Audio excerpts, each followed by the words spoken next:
So, hello guys. Magandang umaga po sa ating lahat. So, day 2 na po natin ang pag-i-stay dito sa Isabela sa aking lolo't lola sa bahay po nila. Ngayong araw po ay maganda po ang panahon dito, hindi po umuulan and maganda po ang sikat ng araw.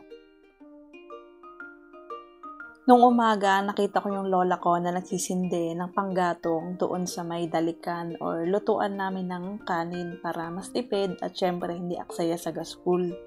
Nung umaga nga rin ay maaga kaming gumayak dahil may pupuntahan kami ngayon. At dahil nga may pupuntahan kami ngayon, maaga kaming nagising. At sa pupuntahan nga po namin, may dala-dala kami mga pagkain dahil kami ay magsiswimming sa may ilog. At syempre nga, pupunta kami sa ilog, maliligo, magbabanding. Kailangan syempre may kakainin din, di ba?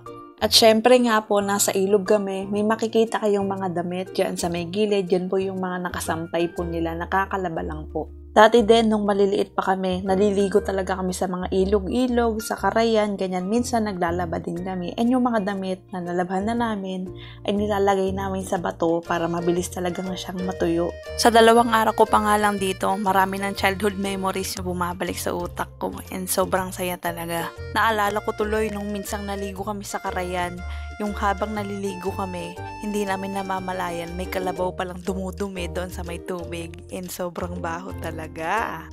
At naalala ko din nung minsang naligo kami and naglalaba yung lola at lolo ko doon sa may ilog. And pagtalon ko doon sa may tubig ay akala ko mababaw. Yun pala ay malalim. And buti na lang hindi ako nalunod and nakaangat ako agad. Dito talaga sa probinsya ay napakapayak at simple lang ang pamumuhay ng mga tao. Kaya swerte ako nung bata ko dahil dito ako lumaki at marami akong na-experience at mga natutunan.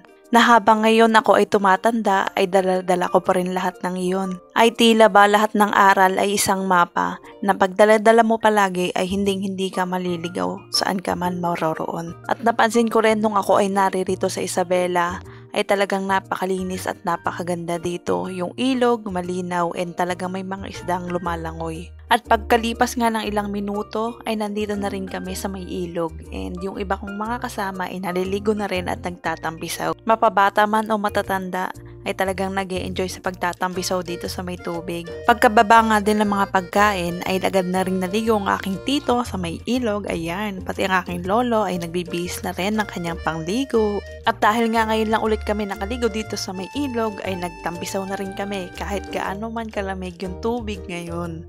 At kahit nga talagang malakas yung agos ng tubig dito, ay go na go talaga kaming naliligo ngayon dito. Ayan, video muna mga guys. Ayan na nga po ang aking lola na go pa rin na naglalakad sa may batuhan. Ayan, papunta sa may ilog at maliligo na raw po siya. Dahil nga ngayon lang ulit ko sila nakasama sa pagligo dito sa may ilog, ay in-enjoy ko na rin talaga yung pagsama.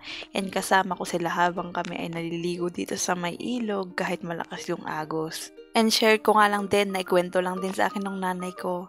Yung lola ko nga po pala na ito, siya yung nagpapatahan sa akin dahil sobrang iyakin kong bata dati. Na tipong kahit anong paghele, pagbalibaligtad sa akin, ay hindi talaga ako tumatahan sa pag-iyak. At ito nga rin po pala ang aking lolo na dati ay kumakarga din po sa akin para po ay mapatulog po ako. At dahil nga rin sa kanila nung bata ako ay malusog talaga ako dahil ang pinapakain din nila sa akin ay syempre yung mga gulay, prutas at syempre masustansya na pagkain. At isa din sa tinuro nila sa akin nung bata pa ako ay huwag mamili ng anumang nasa pagkainan na pagkain. Kung ano man yung nasa pagkainan ay yun yung kakainin and wag nang mamili pa ng ibang pagkain. Na matutong magpasalamat na kahit meron man or wala. At kung anumang bagay ang meron ngayon ay dapat i-appreciate at dapat pahalagahan.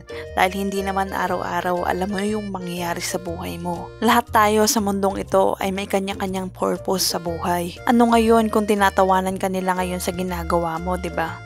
Balang araw, lahat ng tawa na yan or anything else na ginagawa nila sa'yo ay babalik din sa kanila yan. At ikaw naman ngayon at magtatagumpay sa buhay na hinaharap mo. Na kahit anong ginagawa mo ngayon, basta't alam mong nasa tama ka, ipagpatuloy mo lang yan at syempre isama mo ang Diyos sa lahat ng bagay na ginagawa mo. Kaya ngayon, habang bata pa tayo at yung lolo at lolo pa natin ay malakas, sulitin natin na magkakasama tayo. Na kahit mayroon mang konting tampuhan sa isa't isa, ay isang tabi muna at unahin muna ang pamilya. Sulitin ang bawat oras ba kasi mamaya hindi na maulit yan. At ayun na nga, nang matapos na nga rin kami nagsiligo, ay nagsiuwian na rin kami. At dahil nga rin bukas ay may importanteng mangyayari.